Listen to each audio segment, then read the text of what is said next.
Your father lied to you, not out of malice, out of weakness, out of a blind faith in a world that no longer exists, if it ever did.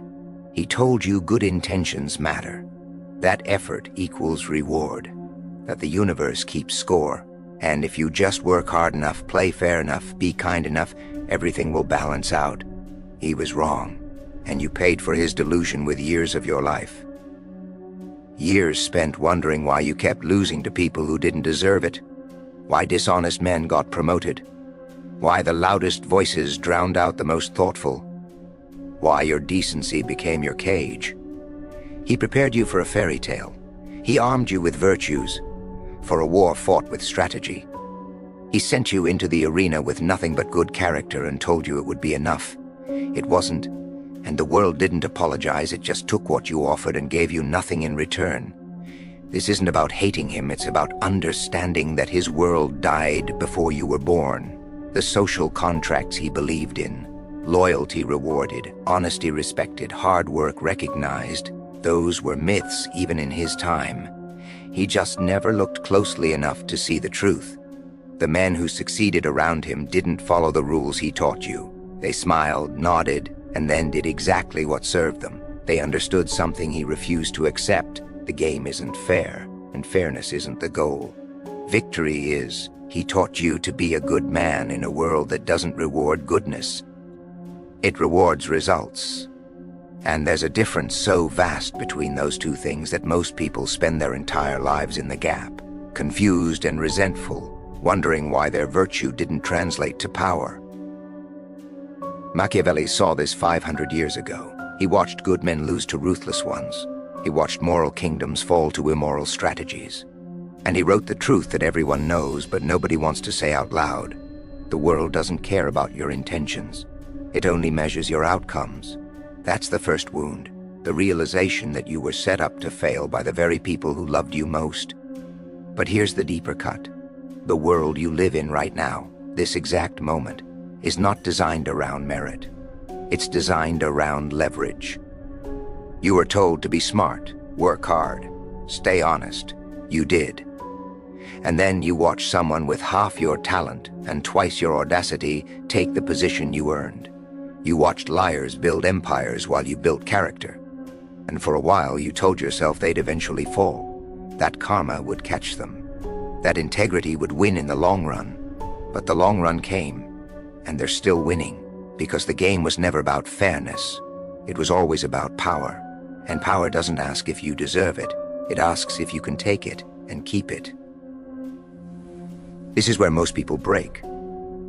They either become cynical, bitter shadows of who they were, or they double down on the delusion, convincing themselves that their suffering has meaning, that the universe is testing them, that their reward is coming. But both paths are traps. The real revelation isn't that the world is cruel, it's that the world is neutral. It doesn't punish goodness, it ignores it.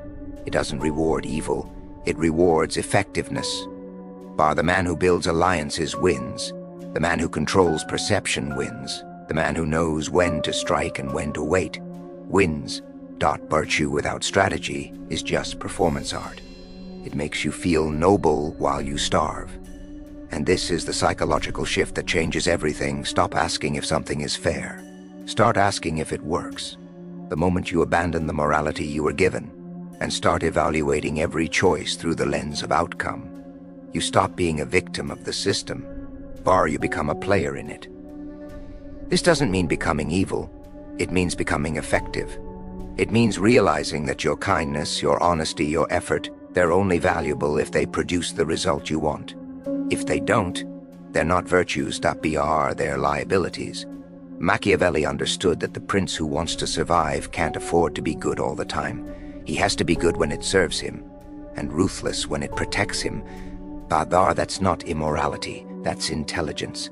And once you see it, you can't unsee it. Every interaction becomes a calculation. Every relationship becomes a question. Does this person increase my leverage or drain it? The world rewards power, and power comes from understanding that alts are the only morality that matters. You've been taught to worship effort, to romanticize the struggle, to believe that suffering is noble if your heart was in the right place. It's not. Suffering without result is just waste. Effort without leverage is just exhaustion. And the world doesn't give you points for trying hard. It only pays you for what you deliver. Think about the people you know who work themselves to death. 60-hour weeks, sleepless nights, constant hustle. They wear their burnout like a badge of honor, as if the universe will eventually notice their sacrifice and reward them. It won't, because the universe doesn't measure input, it measures output. And the man who works 12 hours inefficiently is worth less than the man who works 2 hours strategically. This is the uncomfortable truth. Most people are busy being busy. They confuse motion with progress, suffering with significance. Machiavelli would call this vanity. Stoicism would call it attachment to process over outcome. Either way, it's a trap. The only question that matters is this: did you get what you wanted? If the answer is no, then everything you did to get there was wrong. Not morally wrong, strategically wrong. And that's the only kind of wrong that matters in the real world. This is where the merit myth dies. He told you that hard work would be enough, that dedication would be recognized, that if you just kept grinding, eventually someone would notice and elevate you. But nobody's coming to save you. Nobody's keeping score. And the people who succeed aren't the ones who suffer the most. They're the ones who position themselves correctly. They build leverage, they create dependency, they control perception, and when the opportunity comes, they take it without hesitation or guilt. He taught you to earn your place. They understood that you take your place and justify it later. Results are the only currency. Everything else is decoration. And here's the shift that hardens you if you're going to sacrifice. Sacrifice for something that compounds. Don't bleed for validation. Bleed for leverage. Don't exhaust yourself for approval. Exhaust yourself for control. Every hour you spend, every relationship you build, every skill you develop, ask yourself, does this increase my power or just make me feel productive? Because feeling productive is cheap. Being powerful is rare.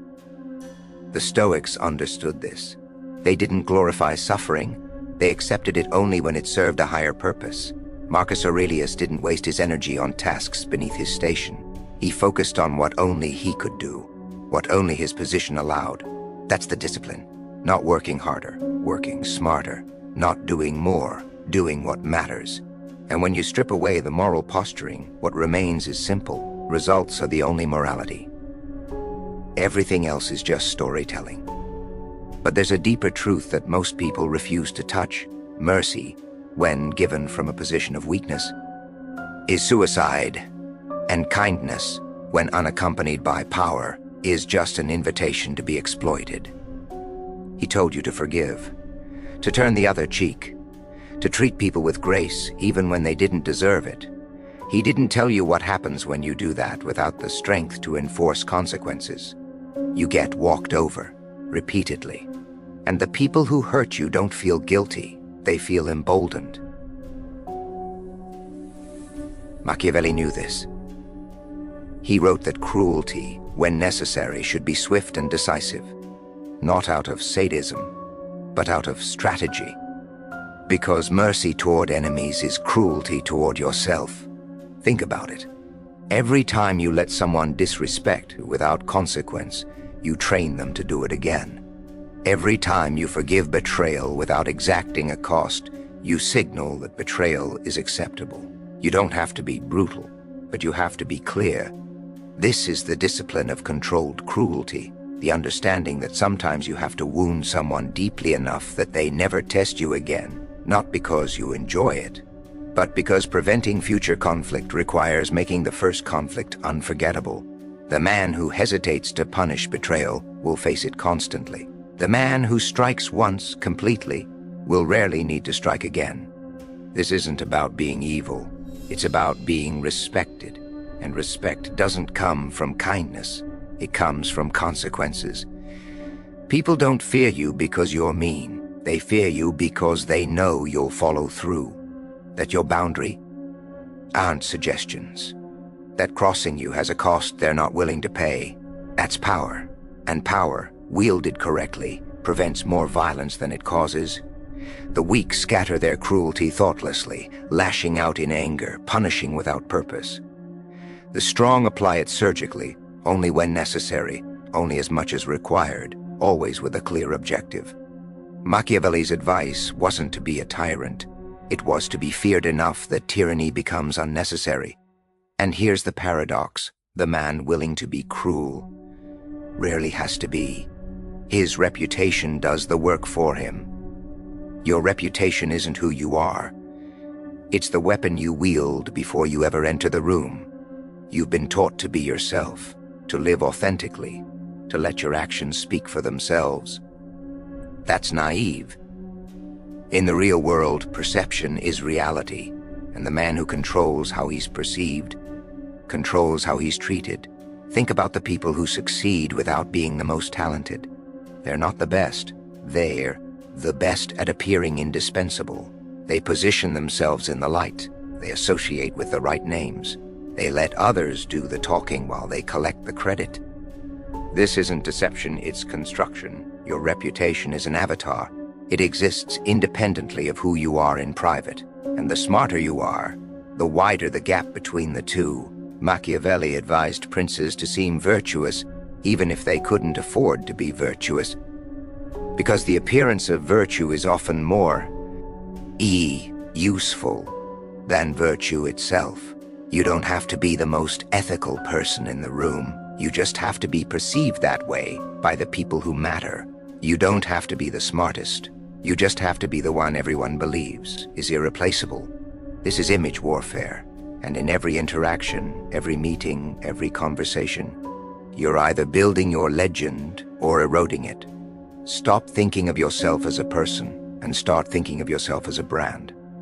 What do people say about you when you're not there? What assumptions do they make? What story have you trained them to tell? Most people leave this to chance.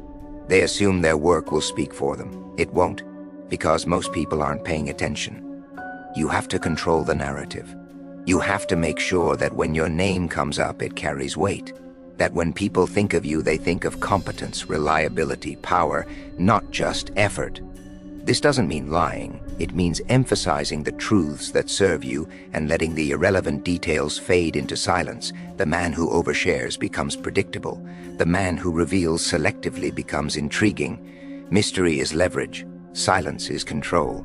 And the less you expose, the more people project onto you what they want to believe. This is how you move from being a worker to being a presence, from being overlooked to being inevitable. Your reputation isn't a reflection of your soul, it's a weapon, and you sharpen it every time you choose what to reveal. A-N-D, what to conceal. But even reputation won't save you if you build your power on the wrong foundation. Most people think loyalty is earned through favors, through generosity, through being the one who always helps, always gives, always shows up. They were wrong. Gratitude is the most unstable foundation you can build on, because gratitude fades. It curdles into resentment. And the moment someone feels they've repaid their debt, or worse, that you're keeping score, they'll abandon you without guilt. Machiavelli warned against this. He said that men are quicker to forget the death of their father than the loss of their inheritance. Translation: people remember what you can still do for them, not what you've already done. If your value is based on past favors, you're already obsolete. The moment you stop giving, you stop mattering. But if your value is based on necessity, on being the only person who can provide something essential, then you become permanent. This is the shift from being liked to being needed. The man everyone likes is disposable. The man everyone needs is irreplaceable. Think about the relationships in your life. How many of them would survive if you stopped offering value? If you stopped being useful, stopped being available, stopped solving their problems? Most would evaporate, not because people are inherently cruel, but because they're practical. They invest in what serves them, and they divest when it doesn't. This isn't cynicism, it's clarity. And once why? Oh, see it. You stop performing generosity as a strategy for affection and start engineering dependency as a strategy for security. You make yourself the bottleneck, the gatekeeper, the person they can't afford to lose because replacing you is harder than keeping you happy. This doesn't mean being manipulative, it means being strategic about where you invest your time and who benefits from your skills. Stop giving your best work to people who take it for granted. Stop solving problems for people who won't remember your name in 6 months. Instead, position yourself where your absence would be felt immediately, where your expertise is rare, where your removal would cause friction. That's leverage, and leverage is the only foundation that lasts. Gratitude is emotional, necessity is structural, and structure outlasts emotion every single time. But necessity alone isn't enough if you don't know how to adapt. The lion is powerful but predictable. The fox is clever but fragile. The man who wants to rule must become both. Machiavelli wrote that princes must learn to be beasts when men fail them, and specifically they must embody the lion and the fox. The lion to intimidate wolves, the fox to recognize traps. This is the duality of power. Strength without cunning is just brute force waiting to be outsmarted. Cunning without strength is just cleverness waiting to be crushed. You need both, and you need to know when to deploy each. There are moments when you must be direct. You must show your teeth and make it clear that you're not to be trifled with. When hesitation or subtlety will be mistaken for weakness, that's the lion. Raw, unapologetic, dominant. But there are other moments when force would destroy you. When the enemy is too entrenched, the situation too delicate, the stakes too high for open confrontation. That's when you become the fox. You maneuver. You misdirect. You let others believe they're winning, while you position yourself for the real victory. Most people are stuck in one mode. They're either always aggressive, burning bridges, making enemies, exhausting themselves in fights that didn't need to happen, or they're always evasive, slipping through cracks, avoiding conflict, never standing their ground when it matters. Both fail. The lion without the fox charges into every trap. The fox without the lion gets cornered and can't fight his way out, but the man who knows when to roar and when to disappear, he's untouchable. This is strategic flexibility. It's not about being fake, it's about being adaptable, about reading the room, understanding the power dynamics, and choosing the approach that wins. Sometimes winning means confrontation. Sometimes it means patience. Sometimes it means letting your enemy think they've beaten you so they stop watching while you rebuild. The key is this: never let anyone predict you. The moment you become predictable, you become controllable. If they know you'll always fight, they'll trap you. If they know you'll always avoid, they'll pressure you. But if they can't tell whether you'll strike or slip away, they'll hesitate, and hesitation is where you operate. Be the lion when they expect the fox. Be the fox when they prepare for the lion. That's the dance, and mastering it means you're never caught off guard. But even with duality, you're vulnerable if you assume goodness by default. He taught you to trust people until they give you a reason not to. That's backwards. In a world where betrayal is common and loyalty is rare, optimism isn't a virtue, it's negligence. Assume the world is hostile until proven otherwise. Not out of paranoia, but out of preparation. This doesn't mean treating everyone like an enemy. It means treating everyone like a variable. They haven't proven themselves yet. They haven't earned access to your vulnerabilities, and until they do, you keep your guard up. Most people get hurt because they trusted too soon. They opened up, revealed their plans, shared their weaknesses, and then acted surprised when that information was used against them. Machiavelli would call that foolishness. The Stoics would call it attachment to an ideal that doesn't exist. Either way, it's costly. Strategic suspicion isn't cynicism, it's discernment. It's the discipline of watching what people do, not what they say, of measuring consistency over time, not charisma in the moment. People reveal themselves slowly, and the smart man waits for that revelation before commit. This is especially true in alliances.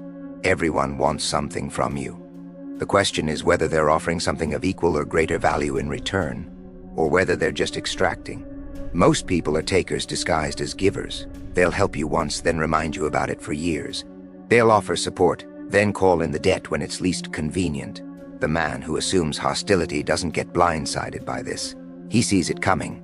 He calculates the cost before agreeing to anything. And he protects his position accordingly. This doesn't mean being cold, it means being careful. It means understanding that trust is earned in increments, not given wholesale because someone smiled at you. And here's the paradox. The man who's hardest to deceive is often the one people trust most, because he doesn't need to believe everyone. He only believes those who've proven themselves, and that selectivity makes his trust valuable.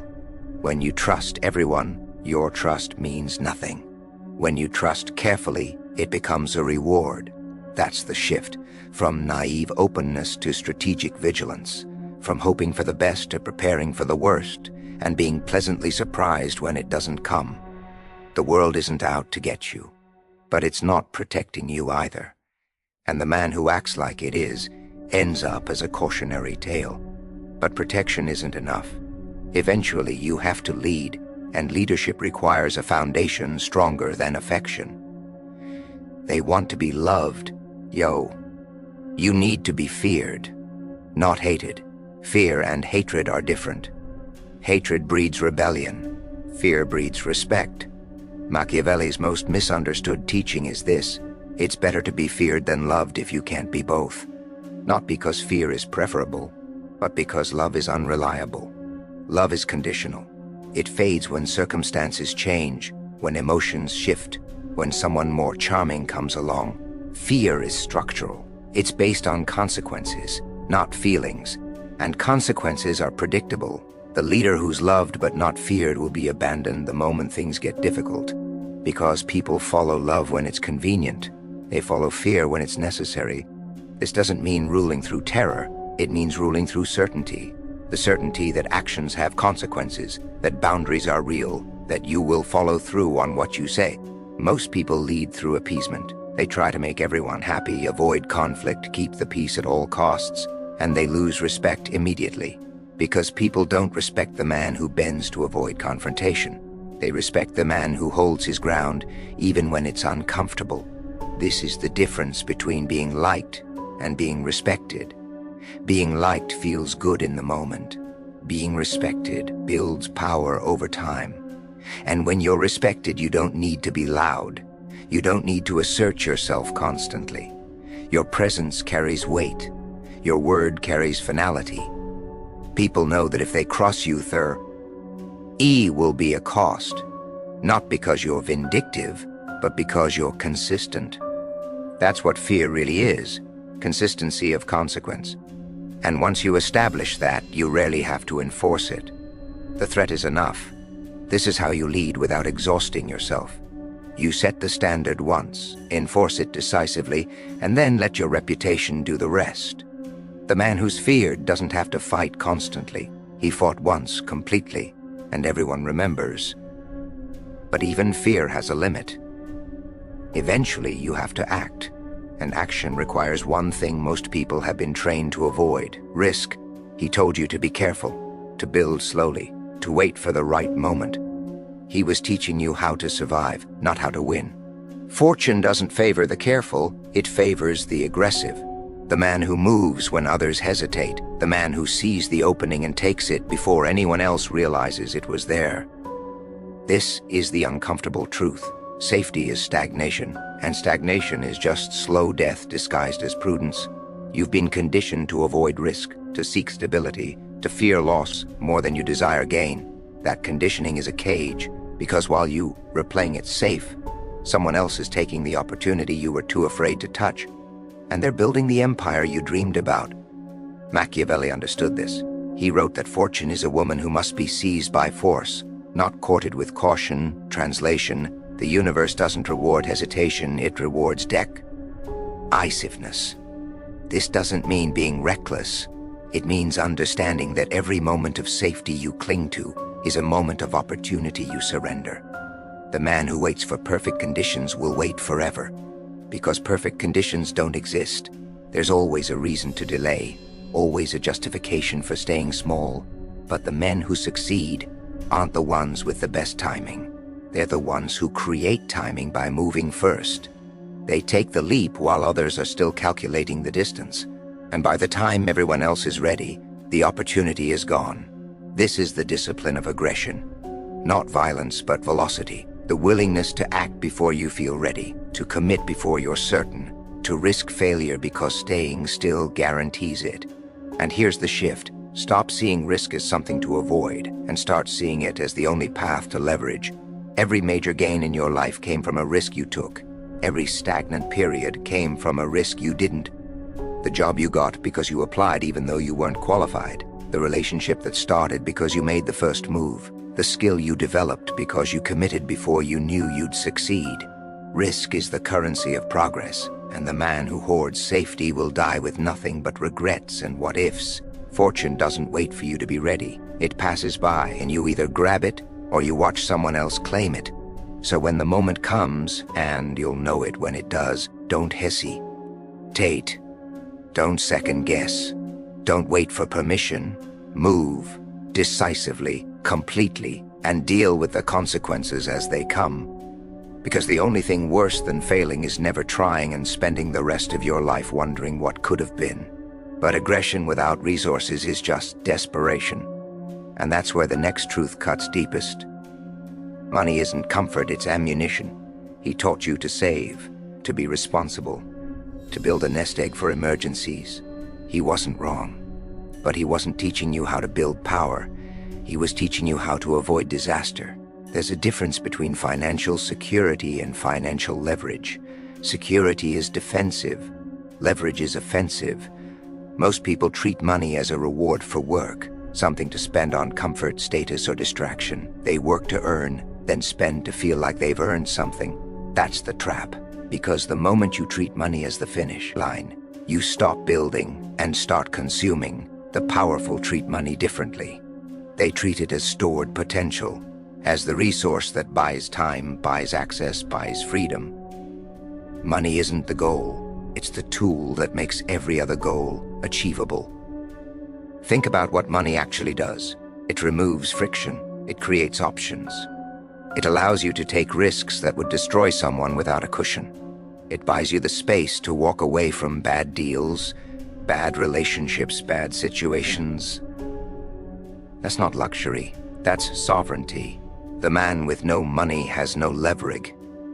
He has to accept whatever terms are offered. He has to stay in jobs that drain him, relationships that trap him, environments that limit him.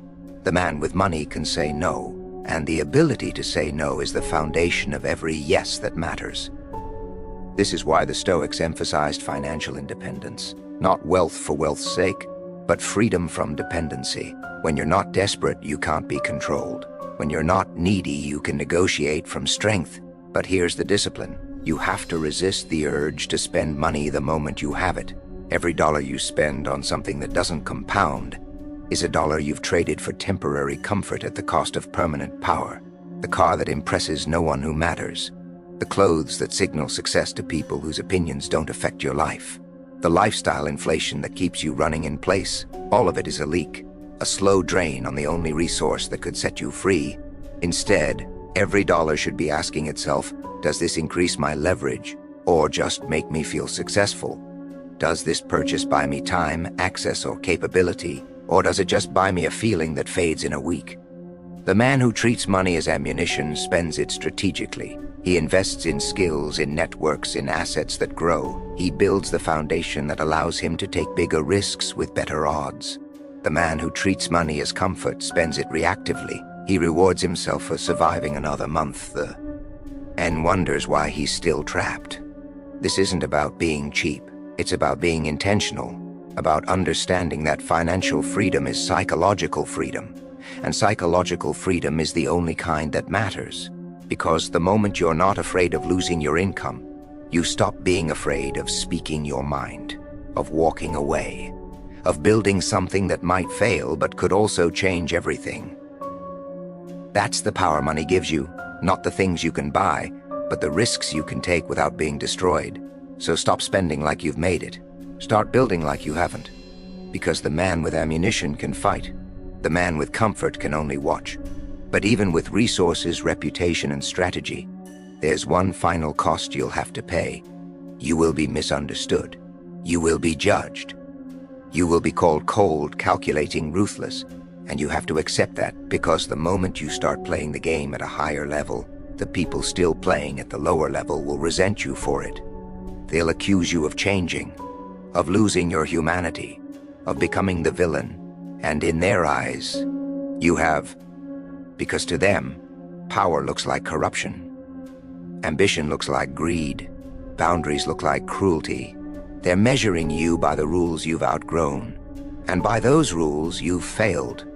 But you're not playing by those rules anymore. Machiavelli knew this. He knew that the prince who does what's necessary will be hated by those who don't understand, and necessity. The Stoics knew this. Marcus Aurelius wrote that you'll be accused of being unfeeling simply because you don't perform emotion the way others expect. This is the tax of power, the cost of operating at a level most people will never reach, and you can't avoid it. You can't win them over. You can't make them understand, because they're not trying to understand. They're trying to pull you back down to their level so they don't have to feel inferior. The moment you stop seeking their approval is the moment you become free. This doesn't mean being heartless. It means understanding that not everyone will appreciate the path you're on, and their lack of understanding is not your responsibility to fix. Some people will see your discipline as obsession, your focus as coldness, your boundaries as arrogance. Let them, because the alternative is shrinking yourself to fit their expectations, and that's a betrayal of everything you've worked to become. This is where most people break. They achieve something, then sabotage it because they can't handle being misunderstood. They soften their edge to seem more likable. They explain themselves to people who were never going to get it. They apologize for their success to make others feel comfortable, and in doing so, they give away their power. The man who needs to be understood is still seeking permission. The man who accepts being misunderstood has already granted it to himself. This is the final hardening, the acceptance that greatness is lonely, that the higher you climb, the fewer people will be able to relate to you. And that's not a tragedy, it's a filter. The people who stay are the ones who matter. The ones who leave were never strong enough to walk beside you anyway. So when they call you cold, when they say you've changed, when they accuse you of becoming someone they don't recognize, don't defend yourself. Just keep walking, because the villain in their story is the hero in yours. And you are not writing for their approval anymore. There's one last truth, one final severance. The man who raised you, the voice in your head that still questions every ruthless decision, every calculated move, every moment you choose power over principle, that voice has to die, not out of hatred, out of necessity. Because you can't build your own law while still living under his. He did the best he could with the tools he had, but his tools don't work in your world. His values were shaped by a time that no longer exists. His strategies were designed for a game that's changed. And if you keep trying to honor his way, you'll lose your way. This is the final choice. The moment where you stop being his son and become your own man, you take what was useful, you discard what was limiting, and you build a code that serves the life you're actually living, not the life he imagined for you. Machiavelli didn't tell princes to be like their fathers. He told them to study power as it actually exists, not as they wish it would be. The Stoics didn't preach blind obedience to tradition. They taught you to examine every inherited belief and keep only what survives scrutiny. This is your inheritance, not a set of rules, but a method, not a path, but a compass. And the moment you realize you're allowed to create your own code, that you don't need permission from the past to define your future, everything changes. You stop justifying yourself, stop seeking validation, stop measuring your choices against a moral system that was built for someone else's life. You become the author, not the actor, not the follower, the architect of your own philosophy. This is terrifying, because it means you're responsible for everything that comes next. There's no one to blame, no tradition to hide behind, no father to defer to when the choices get hard. It's just you, and the code you're willing to build and defend. But that terror is also freedom. Because the moment you accept that you're the final authority on your own life, you stop being controlled by voices that were never meant to guide you. So ask yourself, what do you actually believe? Not what you were taught to believe. Not what sounds noble or acceptable. What do you believe based on what you've seen, what you've survived, what you've learned? Build your law from that. Make it ruthless where it needs to be. Make it merciful where you can afford it. Make it flexible enough to adapt but firm enough to guide you. And then live by it, without apology, without explanation, without looking back to see if he would approve, because he's not walking this path. You are, and the man who builds his own law doesn't need permission from the dead. He doesn't need validation from the crowd. He doesn't need forgiveness from those who never understood him. He just needs the courage to walk forward, to keep moving when everyone else stops, to become the man his father couldn't teach him to be, not because his father failed, but because the world changed, and you changed with it. You don't honor him by becoming him. You honor him by becoming what he would have been if he'd known what you know now, and then you keep walking